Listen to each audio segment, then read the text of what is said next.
Hey guys, this is Done Son, the one, and I'm here, the best host out of all the hosts that do this show. Shouts out to me, myself, and me. I'm here to put you on to the album that everybody is talking about, the album that went platinum in almost a week. It's the guy that I don't even think he gets as much recognition as he probably should. He's kind of the unsung hero. But in case you didn't know, while a lot of people think Eminem fell off, he's been selling millions of records. He's a worldwide phenomenon. And he's been putting out albums, and every album he's ever put out has sold millions of records. As a matter of fact, I think now, as it stands, Marshall Mathers LP 1 is Diamond. Didn't know that, but apparently Marshall Mathers LP 1, that's 12 million records sold. God only knows how many records that he sold worldwide. And you know, I just found out he lives where Kmart, apparently. I don't know if Kmart, if the guy is from Detroit or whatever, but his house is, and bought that house, they say it's the size of a mall. So he's been doing very well. And this leads me to, you know, Marshall Mathers LP 2. This is the continuation from the LP 1, which I love the Marshall Mathers LP, the first one. I thought it was one, I mean, a lot of people like his first album, which was the Slim Shady LP, but I'm like a real, if I could say which one is like my favorite Eminem album, it was probably the Marshall Mathers LP. So I was very excited when I, you know, heard about this too. But I kind of was a little leery because, you know, anytime people continue such a great title and such a great and legendary album, you always have this thing that it could be sucky. It could be a doo-doo album.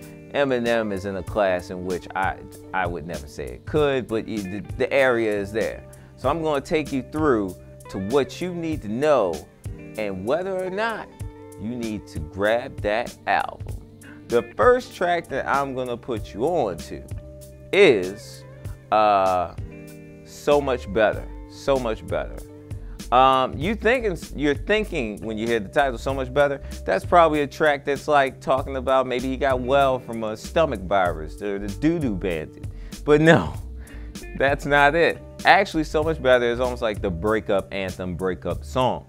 It's a song about, you know, how much he would feel so much better if the person that he was with was murdered. I thought it was an interesting concept. He described a lot of the things that a lot of people would connect to if they had a person that they loved and cared about, but they pissed them off and got on their nerves. So I like the song. I think it takes you back to what, and I've heard in a lot of interviews, what he was trying to do was kind of continue it, but add some new flavor and add new elements to it. And I think that Marshall Mathers LP, So Much Better, it kind of is from that vein of what Marshall Mathers LP was all about. Kind of aggressive and songs that talk about, you know, how he had a lot of songs on the first one that were about how he hated, you know, who he was with at the time, Kim. So this is no more, you know, it's the same vein, So Much Better. He would feel so much better if his girl was just to disappear in a trunk off a bridge. So the second joint that you should check out before you do a line of cocaine is Brainless. Ha! That, I didn't even plan that. That kind of goes. You do cocaine, you'll probably end up brainless. Up with hope, down with dope. I think that Brainless is a hot track. It talks about something that he touched on the first LP. You see the connection? He was talking about he used to get beat up in school. He used to have a lot of issues, switch schools and places often. And he had, you know, a lot of issues with the bullying and stuff. And so Brainless is kind of like, what I like about this track is almost like a different perspective of that particular issue, because he's talking about how him not thinking about stuff made him better. Like him not being so aware of certain things made him able to really be stronger. Sometimes you not knowing what's happening as it's happening gives you strength to get through it. So he just talks about how, you know, his mom used to say, you know, if you had brains, you know, how much better you would be, and how, you know, at this point in his life, he's shown that he does have the intelligence and the ability to be greater than what everybody told him he could be. I love this track.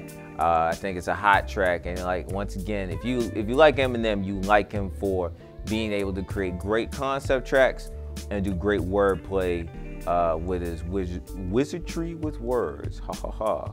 My third track, Al and I were discussing, this track. We were sipping coffee, we were, having discussions in mafioso style, and we were talking about what the third track could be. And he goes, hey, it should be probably Rap God. But I was like, nah, I don't know, because everybody likes Rap God. Everybody thinks, Rap God, Rap God, Rap God. I thought Rap God was cool. Then he was like, well, maybe you should do the track with Kendrick Lamar. But I was like, nah, I like it, it's cool, but it didn't give me the bite. It didn't give me the joint that I think, like, this is that joint. So my joint that I'm gonna make the third one, it's not all the ones that y'all said. I know with the comments, put comments down. Rap God, I know. I can't think of the name of the Kendrick joint, but y'all know what it is because y'all probably listen to it. No, mine is Evil Twin, which is the last track on the song, which I feel really brings it home. Like, that's the conclusion to the story. If you would go one to the end, Evil Twin to me defines the whole Marshall Mathers thing. Because to like Eminem, you have to understand, like, there's two things going on. There's Eminem, and then there's Slim Shady, and the mix between, and the thin line between. This song is like the Evil Twin. It's almost like making it as where Eminem steps back, and he kind of lets Marshall Mathers, well, I guess he lets the Slim Shady character kind of mold the Marshall Mathers thing. So maybe but really it's just a lyrical track showing his skill with the wordplay, showing the skill with the lyrics and everything like that. And it's just real evil. It's talking from, like, if you had another part of his mental, you're hearing the most evil part of his mental. And he's doing that thing that y'all like. He's pressing those buttons so that you can really get an idea of what he's trying to do and where he's coming from. So Evil Twin I like because it's the Eminem that you love to hate, the evil talk, saying the things that push those buttons, and talking about how at the end of the day he feels like he's the best, but he's like the unsung hero of being the best. I thought Evil Twin is by far one of my favorite tracks on this album. So I bring you to the end of this road, Marshall Mathers LP2. What should you do when you see this in your local store? Can't say the mom and pop store because those don't exist anymore. Probably go to Best Buy, or a lot of you young chips and chaps probably download the joint, or like Al, Spotify. Boo, boo.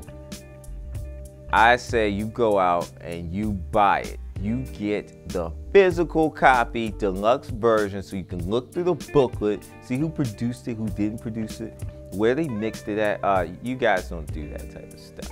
Silly kids. Buy it now. I think it's one of his best works. I think it's one of those things with Eminem.